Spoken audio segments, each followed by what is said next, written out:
കഴിഞ്ഞ ദിവസം നിങ്ങൾ കുറേ പേര് എനിക്ക് അയച്ചു തന്നൊരു ന്യൂസാണ് BBC-യുടെ ന്യൂസ്. ഓക്കെ, BBC-യുടെ ന്യൂസ് നിങ്ങൾ പലരും കണ്ടു, കേട്ടു, മനസ്സിലാക്കി എന്നൊക്കെ എനിക്കറിയാം. എന്താ നിങ്ങൾ മനസ്സിലാക്കി എന്ന് താഴത്ത് കമൻറ്റ് ചെയ്യും. Okay, migrants already in UK face longer wait for permanent settlement. So guys, ആദ്യമായിട്ടാണെങ്കിൽ ചാനൽ ഇൻഫോർമേറ്റീവ് ആയിട്ടുള്ള എന്റർടൈനിങ് ആയിട്ടുള്ള കൊച്ചു യൂട്യൂബ് ചാനൽ സബ്സ്ക്രൈബ് ചെയ്യാൻ, നോട്ടിഫിക്കേഷൻ ബെല്ലൈക്കൺ എനേബിൾ ചെയ്യാം, ഷെയർ ചെയ്യാം. ഈ വീഡിയോ ഒന്നുമില്ലെങ്കിൽ നിങ്ങൾ കാണാതെ പോകും, കണ്ടു കഴിഞ്ഞാൽ ഒരു പക്ഷേ നിങ്ങൾ എൻ്റെ കൂടെ നിൽക്കും എന്നുള്ളതാണ്.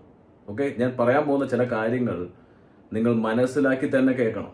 സ്കിപ്പ് ചെയ്ത് കേട്ട് മിസ്സായി പോയി നിങ്ങൾ ഈ ഒരു PR പെർമനന്റ് റെസിഡൻസി ആഗ്രഹിക്കുന്നുണ്ടെങ്കിൽ ഈ ഒരു വീഡിയോ നിങ്ങൾ മിസ്സാക്കരുത്. നിങ്ങളുടെ സുഹൃത്തുക്കൾക്കും നിങ്ങൾക്കറിയുന്നവർക്ക് എല്ലാവർക്കും നിങ്ങൾ അയച്ചു കൊടുത്തിരിക്കണം എന്നുള്ളത് തന്നെയാണ് എൻ്റെ ഒരു റിക്വസ്റ്റ്. കഴിഞ്ഞ ദിവസം BBC ന്യൂസുകൾ വന്നിട്ടുണ്ട്, നിങ്ങൾ കണ്ടിട്ടുണ്ടാവും അല്ലേ? പലരും എനിക്ക് അയച്ചു തന്നൊരു കാര്യമാണ് ആ BBC ന്യൂസുകൾ. ഓക്കെ, തീർച്ചയായിട്ടും നിങ്ങൾ എല്ലാവരും പറയും migrants already in UK face longer wait for permanent settlement എന്നുള്ളത്. കഴിഞ്ഞ ദിവസം ഇതൊക്കെ നിങ്ങൾ പല നമ്മുടെ മലയാളി ചാനലുകളും വീഡിയോ ചെയ്തിരിക്കുന്നത് കണ്ടിട്ടുണ്ടാവും. കുറച്ച് ദിവസങ്ങളായിട്ട് നിങ്ങൾ കാണുന്നുണ്ടാവും നിയമങ്ങൾ വന്നു വന്നു വന്നു എന്ന് വിളിച്ചോതിക്കൊണ്ടിരിക്കുന്ന ചിലർ. ഓക്കെ, സോ ഗൈസ്, ഞാൻ വന്നു എന്ന് ഇതുവരെ പറഞ്ഞിട്ടില്ല. ഓക്കെ, ഇതൊരു ധവളപത്രമാണ്, ഇതൊരു പ്രപ്പോസലാണ്, ഇതൊരു പോളിസിയാണ്. ആക്ച്വലി ഈ ഇമിഗ്രേഷൻ വൈറ്റ് പേപ്പർ എന്താണെന്ന് അറിയാത്ത കുറേ ആളുകളുണ്ട്. ഇനി എത്ര സ്റ്റേജുകളുണ്ട് ഇതൊരു നിയമമാകാൻ, എത്ര സമയമുണ്ട് എന്ന് പോലും ഒരു ധാരണയില്ലാത്ത ആളുകളാണ്. ചിലപ്പോൾ ഇതിനകത്ത് മാറ്റങ്ങൾ വരാം. ഞാൻ പറയുന്നത് ചിലപ്പോൾ നമ്മുടെ കഷ്ടകാലം എന്ന് പറയുന്ന സമയത്ത് ചിലപ്പോൾ അത് പെട്ടെന്ന് ആവാതിരിക്കാം. പക്ഷേ നോർമൽ ഒരു ഇമിഗ്രേഷൻ വൈറ്റ് പേപ്പർ നിയമമാകണം എന്നുണ്ടെങ്കിൽ എത്ര സമയമെടുക്കും എന്നുള്ള കാര്യങ്ങൾ നിങ്ങൾ പറഞ്ഞുതരാം. ഫസ്റ്റ് തന്നെ നമുക്ക് BBC-യുടെ ന്യൂസ് കേൾക്കാം. Migrants already in UK face longer wait for permanent settlement. എന്താ നിങ്ങൾക്ക് മനസ്സിലായത്? ഓൾറെഡി UKയിലുള്ള മൈഗ്രൻസിന് എല്ലാവർക്കും ഈ നിയമങ്ങൾ ബാധകമാകും എന്നുള്ളതാണ്. എന്നാൽ ഇതേ BBC കുറച്ച് നാളുകൾ മുമ്പ് പറഞ്ഞിട്ടുള്ള ഒരു കാര്യം എന്ന് വെച്ച് കഴിഞ്ഞാൽ ഈ കറന്റ്ലി ഉള്ള ആളുകൾക്ക് ഈ നിയമം ബാധകമാകില്ല എന്നായിരുന്നു. ഓക്കെ, ആ ന്യൂസ് നിങ്ങൾ കണ്ടിട്ടില്ലെങ്കിൽ കാണണ്ട. ഇനി ഒരു കാര്യം ചെയ്യാം, ഇന്നലെ വായിച്ച നിങ്ങൾ അതേ ന്യൂസുകൾ എല്ലാവരും വായിച്ചിട്ടുണ്ടാവും. The BBC understands that documents published in the coming weeks will make clear the government is preparing to apply the 10 years qualifying period to those who are already in the UK as well as the new visa applicants. അതായത് പുതിയ visa അപ്ലിക്കൻസിനും already UKയിലുള്ള അപ്ലിക്കൻസിനും ഈ ഒരു നിയമം ബാധകമാകും. ഏകദേശം 1.5 million ആളുകൾക്ക് ഇത് ബാധകമാകും എന്നാണ് പറഞ്ഞിരിക്കുന്നത്. ഓപ്പൺ ആയിട്ട് പറയാം, ബാധകമാകും എന്നാണ് പറഞ്ഞിരിക്കുന്നത്. ബാധകം ആകും എന്നുള്ളത്. കാരണം ഞാൻ ഈ ഒരു ന്യൂസ് വീണ്ടും എടുത്തു കൊണ്ടുവരുന്നത് വെച്ച് കഴിഞ്ഞാൽ കഴിഞ്ഞ ദിവസങ്ങൾ തൊട്ട് നമ്മുടെ വീഡിയോയുടെ താഴത്ത് വന്നിട്ട് വളരെ അട്ടഹസിച്ചിരിച്ച് ആക്രോശിച്ച് സന്തോഷിച്ചുല്ലസിച്ച് ഈ നിയമങ്ങൾ വരണമെന്ന് പ്രാർത്ഥിച്ചുകൊണ്ടിരിക്കുന്ന ചില സൈക്കോസിനെ ഞാൻ കണ്ടു. ചില സൈക്കോസിനെ ഓൾറെഡി PRO സെറ്റിൽമെന്റോ ഉള്ള ആളുകൾ, ഇല്ലെങ്കിൽ ഇവിടെ വന്നിട്ട് ഒരു ചുക്കും നേടാൻ പറ്റാതെ തിരിച്ചുപോയ ആളുകൾ, ഇല്ലെങ്കിൽ ഇങ്ങോട്ട് വരാൻ പറ്റാതെ ഇരിക്കുന്ന ചില ആളുകൾ ആണിത് സന്തോഷിക്കുന്നത്, ആഘോഷിക്കുന്നത്. എന്നാൽ ഇതിന്റെ അവസാനം ഞാൻ നിങ്ങൾക്ക് കുറച്ച് കാര്യങ്ങൾ കൂടി വെക്കുന്നുണ്ട്.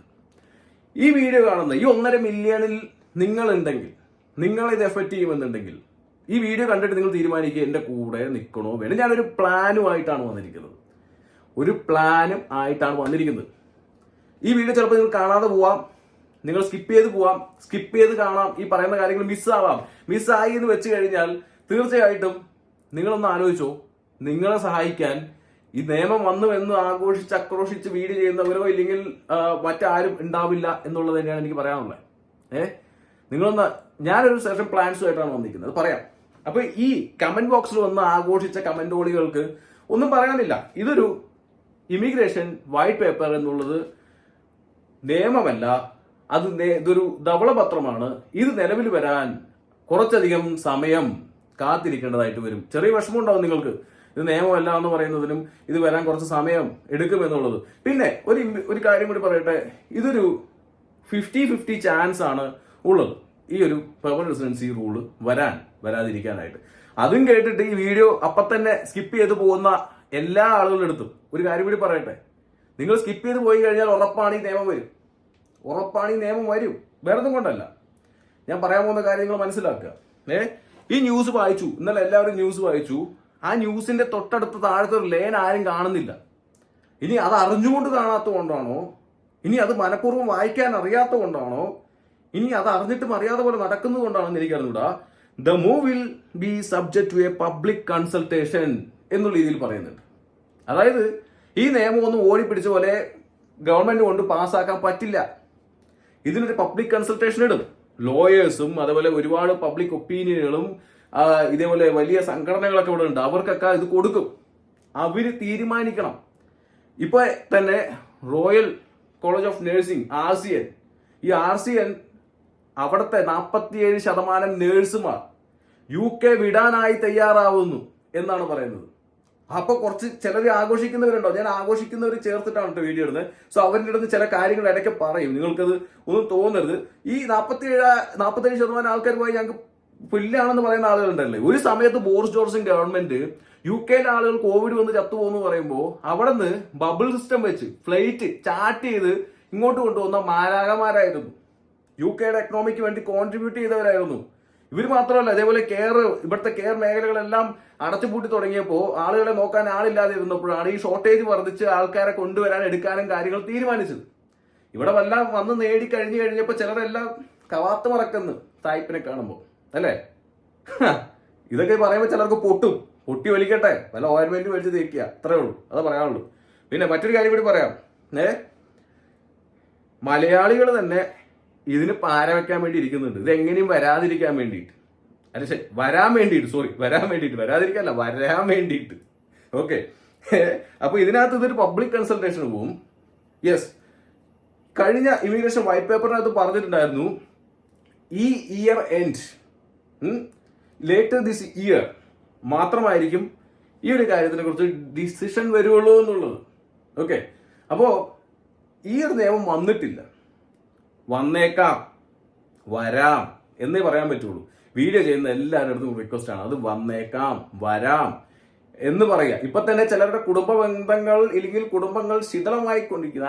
അങ്ങനെ മലയാളം അങ്ങനെയൊക്കെ എനിക്ക് അറിയുള്ളൂ. എന്തായാലും അടിച്ച് പിരിഞ്ഞുകൊണ്ടിരിക്കുന്നു എന്നുള്ള, കല്യാണങ്ങൾ മുടങ്ങുന്നു എന്നുള്ള ന്യൂസുകളൊക്കെ വരുന്നു.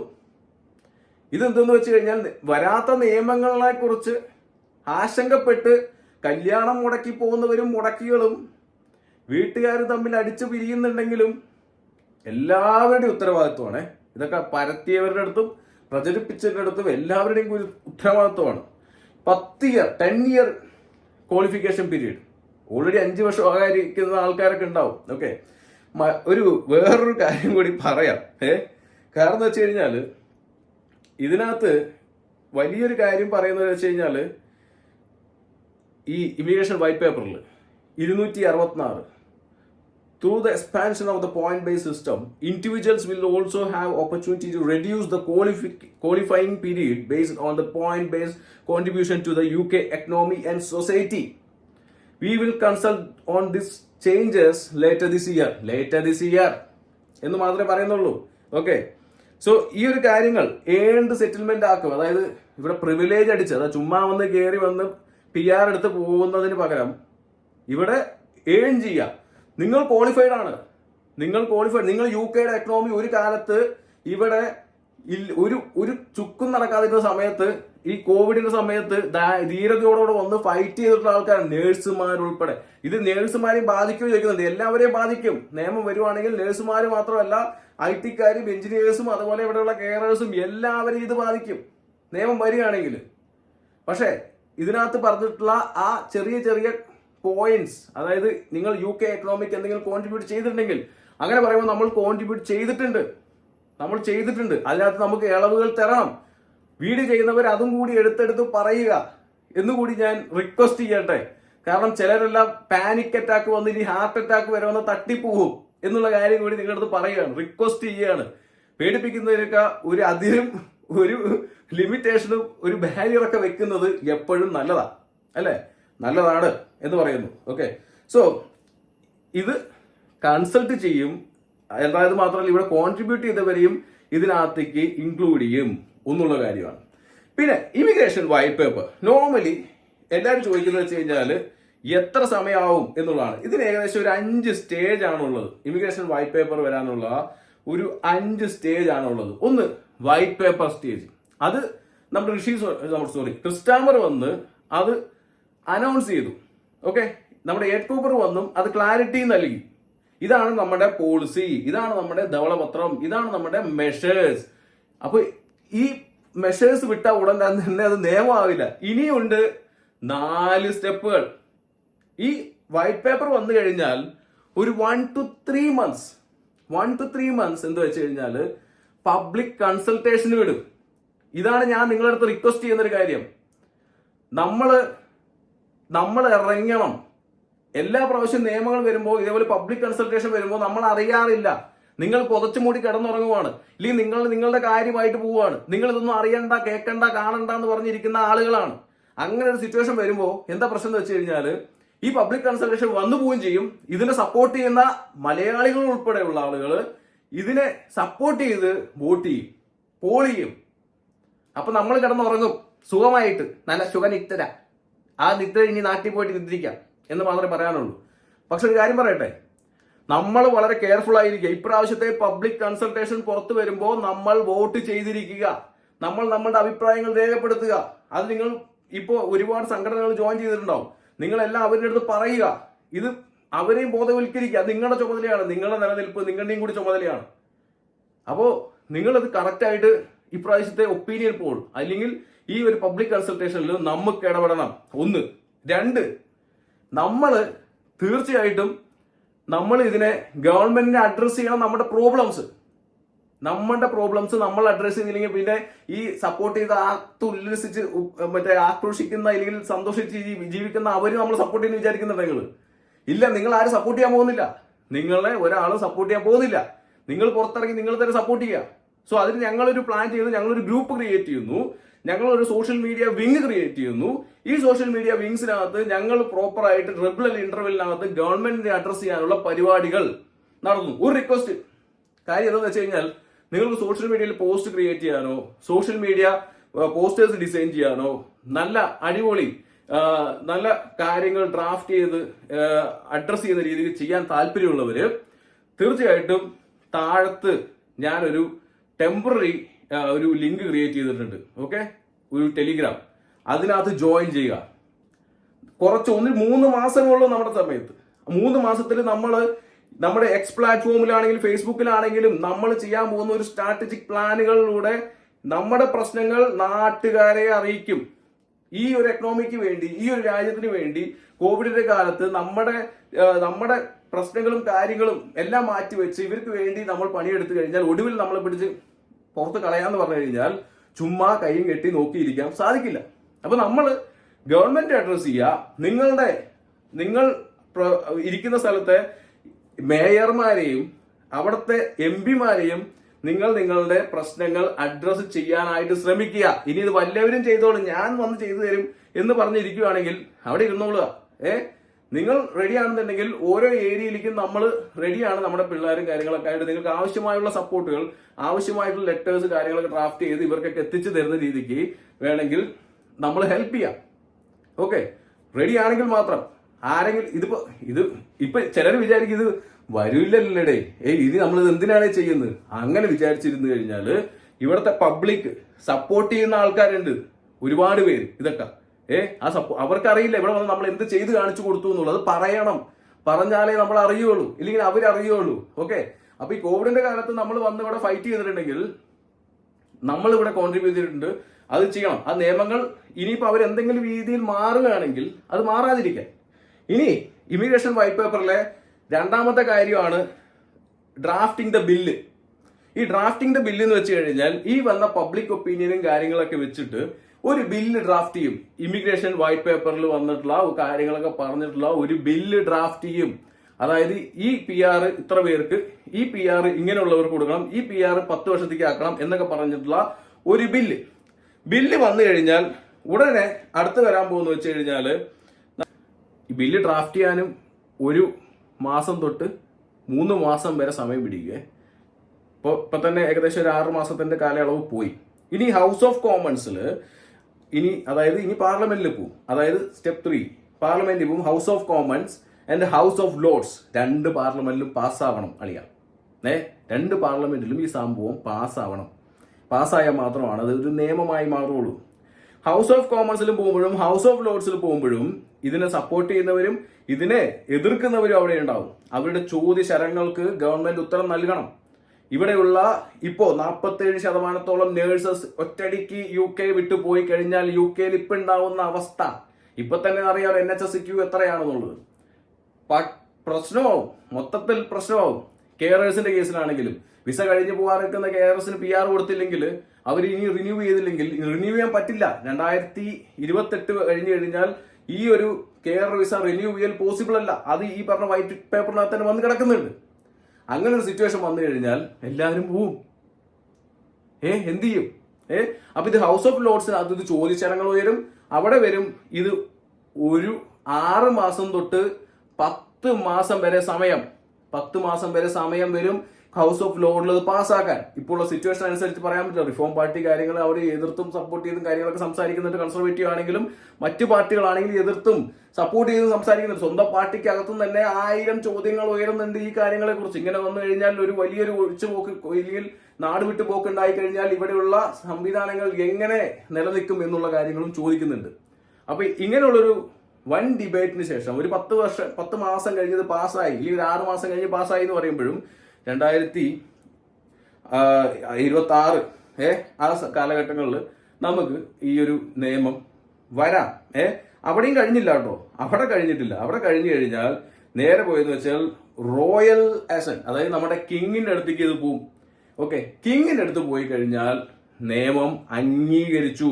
അതായത് സ്റ്റെപ്പ് നമ്പർ 4 കിങ്ങിന്റെ അടുത്ത് പോകുമ്പോൾ നിയമം അംഗീകരിച്ചു കഴിഞ്ഞാൽ നെക്സ്റ്റ് സ്റ്റെപ്പ് എന്ന് വെച്ച് കഴിഞ്ഞാൽ ഇംപ്ലിമെന്റേഷൻ. Step number 5 implementation. അങ്ങനെ 5 സ്റ്റെപ്പുകളിലൂടെയാണ് ഒരു ഇമിഗ്രേഷൻ വൈറ്റ് പേപ്പർ നിയമമായി മാറുന്നത്. വളരെ വ്യക്തമായിട്ട് തന്നെ കുറച്ച് കാര്യങ്ങൾ ഡീറ്റെയിൽ ആയിട്ട് ഡീപ്പായിട്ട് ഇപ്പൊ പലരും കമന്റുമായിട്ട് വരും, വളരെ ഷോർട്ടായിട്ട് പറഞ്ഞു കൊടുക്കുന്നത്. ഇത് എങ്ങനെയാണ് ഷോർട്ടായിട്ട് പറഞ്ഞു കൊടുക്കാൻ പറ്റുന്നത്? ഇതൊക്കെ പറഞ്ഞ് മനസ്സിലാക്കി ഇത്ര പറഞ്ഞിട്ടേ തലയിൽ കയറുന്നില്ല. ഇനിയും ഷോർട്ടായിട്ട് പറഞ്ഞു ഇത് എങ്ങനെ തലയിൽ കയറാനേ അവരുടെയൊക്കെ. സോ അതുകൊണ്ട് തന്നെ വളരെ വ്യക്തമായിട്ട് തന്നെ പറയുന്നു 5 സ്റ്റെപ്പുകളിലൂടെയാണ് ഒരു ഇമിഗ്രേഷൻ വൈറ്റ് പേപ്പർ വരുന്നത്. പക്ഷെ നമ്മുടെ പ്രശ്നങ്ങൾ ഗവൺമെന്റിനെ അറിയിക്കണം. നമ്മൾ 2020 ചുമ്മാ കടൽ കടന്ന് നീന്തി കയറി ഇവിടെ വലിഞ്ഞു കയറി വന്നവരല്ല. പണ്ട് കാലത്ത് ഇവിടെ കുടിയേറിയിട്ടുണ്ടെങ്കിൽ അങ്ങനെ പല വഴികളിലൂടെ ആയിരിക്കാം കുടിയേറിയത്. അവരായിരിക്കും ഇപ്പൊ കാണുന്ന ചൊറി നമ്മുടെ മേലെ എടുക്കുന്നത്. പക്ഷെ ഒരു കാര്യം പറയട്ടെ, ഇവിടെ അന്തസ്സായിട്ട് പൈസ ഇൻവെസ്റ്റ് ചെയ്ത് വന്ന സ്റ്റുഡൻസ്, നല്ല ജോലി കിട്ടി നിൽക്കുന്ന സ്റ്റുഡൻസ്, അവർ കെയർ വിസ ആവട്ടെ അല്ലെങ്കിൽ മറ്റു വിസയിൽ കയറിയിട്ടുണ്ടെങ്കിലും UK എക്കണോമിക്ക് കോൺട്രിബ്യൂട്ട് ചെയ്തിട്ടുണ്ട്. അങ്ങനെയുള്ളവരെ കൺസിഡർ ചെയ്യണം. സോ നമ്മളൊരു പെറ്റീഷൻ കൂടി മൂവ് ചെയ്യാൻ പോവാണ്. പെറ്റീഷൻ എങ്കിൽ ഇനി വരുന്ന സമയത്ത് സൈൻ ചെയ്യാതെ ഇരിക്കല്ലേ. സൈൻ ചെയ്ത് ഇരുന്ന് കഴിഞ്ഞാൽ നിങ്ങളുടെ കാലിന്റെ അടിയിലെ മണ്ണൊലിച്ചു പോകുന്നു ചിലപ്പോൾ അറിയില്ല. സോ പെറ്റീഷൻ ഞാൻ നിങ്ങൾക്ക് അങ്ങോട്ട് തരും. അതേപോലെ തന്നെ നിങ്ങൾക്ക് ഞാനൊരു പരിപാടി അടുത്ത വീഡിയോക്കോടുള്ള ഒരു പരിപാടി പറഞ്ഞുതരാം. സോ ഗൈസ്, ഈ ഒരു നിയമങ്ങൾ വരണമെങ്കിൽ 5 സ്റ്റെപ്പ് സമയം പിടിക്കും. അത് മാത്രമല്ല ഇത് വരാം, നിയമങ്ങൾ വരാം, 10 വർഷത്തേക്ക് ആവാം. സോ നിങ്ങൾക്കത് ബാധിക്കാം എന്നും കൂടി മനസ്സിലാക്കുക. ഇതുവരെയ്ക്കും നിയമം വന്നിട്ടില്ല എന്നുകൂടി മനസ്സിലാക്കുക. ഇത് പ്രചരിപ്പിക്കുന്നവരുടെ ചിലരുടെ കുടുംബ ബന്ധങ്ങൾ വേർവിട്ടു പോകുന്നു. അതുപോലെ തന്നെ കല്യാണം മുടങ്ങുന്ന കാര്യങ്ങളും എല്ലാം കൂടി ഒന്ന് കൺസൾട്ട് ചെയ്തിട്ട് നിങ്ങൾ ആവശ്യമായിട്ടുള്ള ഈ നിയമങ്ങൾ വരാമെന്നുള്ള കാര്യങ്ങൾ പ്രചരിപ്പിക്കുക. അതോടൊപ്പം തന്നെ ഈ നിയമങ്ങൾ കൂടുതൽ സപ്പോർട്ട് നേടാനായിട്ട് കൂടുതൽ പരിപാടികൾ നമുക്ക് ഇതേപോലെ സംവിധാനം ചെയ്യാൻ വേണ്ടിയിട്ട് നിങ്ങൾ നമ്മളെ സഹായിക്കുക എന്ന് മാത്രമേ പറയാനുള്ളൂ. എനിവേ, ചാനൽ ഇഷ്ടപ്പെട്ട സപ്പോർട്ട്